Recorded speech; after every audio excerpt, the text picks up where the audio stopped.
Hey guys, welcome back to my channel Practical Learning Assets. So today I'm back with another video that is part 2 of chapter 1 Political Science, that is Constitution, Why and How.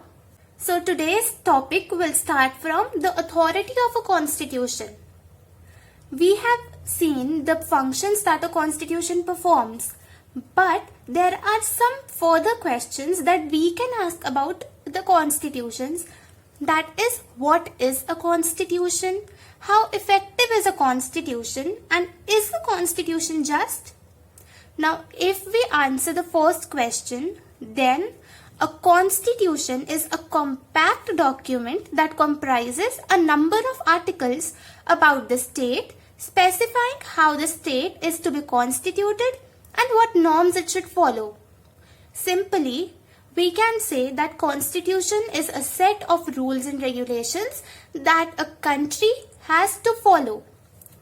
But the United Kingdom do not have one single document that can be called a constitution. They have a series of documents and decisions that, taken collectively, are referred to as the constitution. So the United Kingdom does not have a single document that can be called constitution. They have a set of documents. They have a series of documents whom they refer to as constitution. Therefore, we can infer from here that constitution is the document or set of documents. Then comes the second question: how effective is a constitution? In a country like India, where all the people abide by the constitution, where all the people respect the constitution, in such a country, the constitution is totally effective.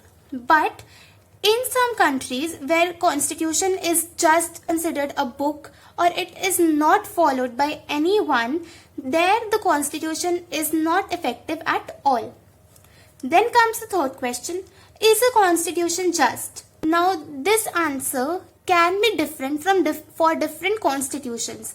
Some constitutions give equal opportunity and give fair opportunity to every citizen in the country. Therefore, those constitutions are just for every citizen, like the Indian Constitution. But some countries do not give fair or equal chance to every citizen. Sometimes they only favor the majority communities or some ethnic groups. Therefore, those constitutions are not just for everyone. Now, the first authority of our constitution is mode of promulgation. Now, this refers to how a constitution comes into being. That what is the mode through which the constitution came into being. Okay, one thing to be noticed here is that we can make a question here. That is, what is mode of promulgation? I will be making a separate video for questions and answers of this chapter, and I will be explaining those answers also. Mode of promulgation. In many countries, constitutions remain defunct because they are crafted by military leaders or some other leaders that are not popular, or they do not have the ability to carry such a large number of population with them. But the most successful constitutions like the Indian Constitution, South African Constitution, or the Constitution of United States, these are the constitutions which were created in the aftermath of popular national movements. Now, these constitutions have been a result of popular national movement and national struggles. India's constitution was formally created by a constituent assembly between December 1946 and November 1949. Now, this is a very important point and we need to remember this point. Our Indian constitution is one of the most successful constitutions in the world. We have two main reasons for this. The first one being that the Indian constitution is written after a long national movement or after a long national struggle. And the second reason is that it is made by the people or by the leaders who enjoyed immense public credibility during those days. And people thought that those people had the capacity and had the command to make the Indian Constitution a better constitution in the world. Then comes the second authority of our constitution, the substantive provisions of a constitution. Now, it is a hallmark of a successful constitution that it gives everyone in society some reason to go along with its provisions. Now, if in a country the constitution allows only a permanent majority to oppress the minority groups, and it gives minorities no reason to go along with the provisions of the constitution, then that constitution is one, not fair, and second, the people do not have any reason to go along with it. But if a country where every citizen is respected and is given equal rights, in that country every citizen has some reason to go along with the constitution and to abide by it, because every citizen is being respected and is being granted every right that a human being or that a citizen should have. No constitution by itself achieves perfect justice, but it has to convince people that it provides the framework for pursuing basic justice. See, no constitution in the world can achieve justice all alone, but it has to convince the people that it provides the framework that for pursuing basic justice. Now, our Indian Constitution has convinced the people that it has a framework that is just. Therefore, every citizen in India is respecting the Constitution and is abiding by the Constitution.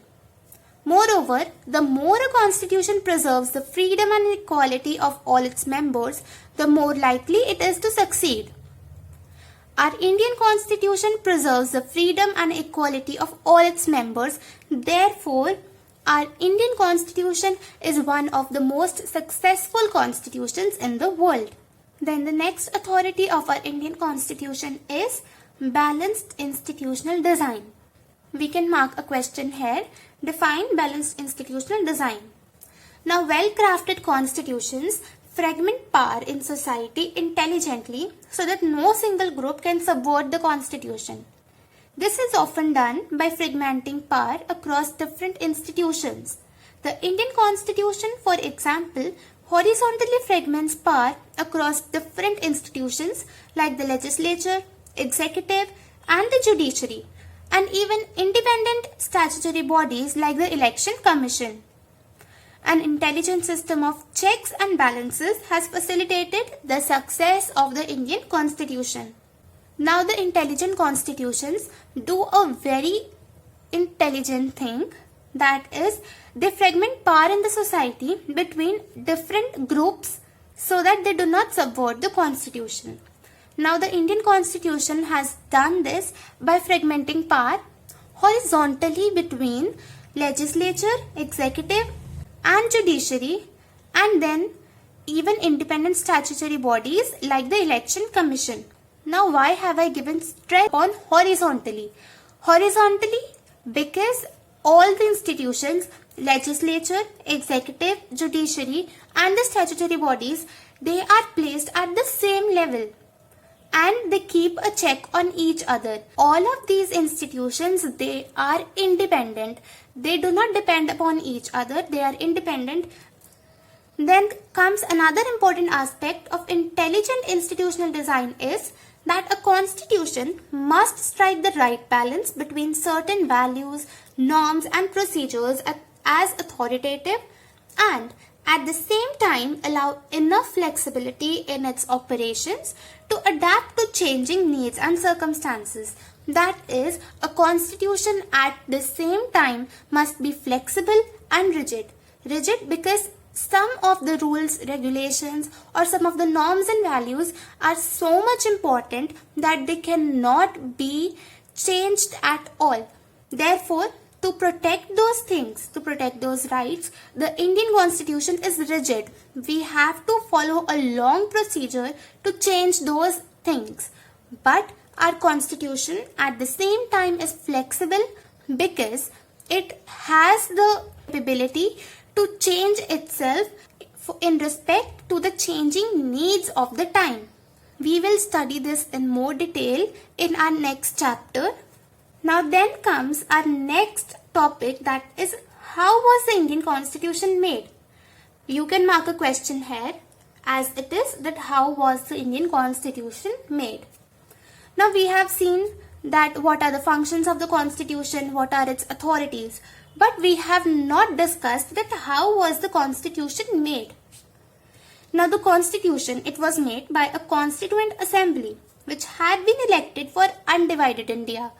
The Constituent Assembly that drafted the Constitution, the Indian Constitution, was formally elected for undivided India, and it held its first sitting on 9 December 1946 for undivided India, but it reassembled as Constituent Assembly for divided India on 14th August 1947.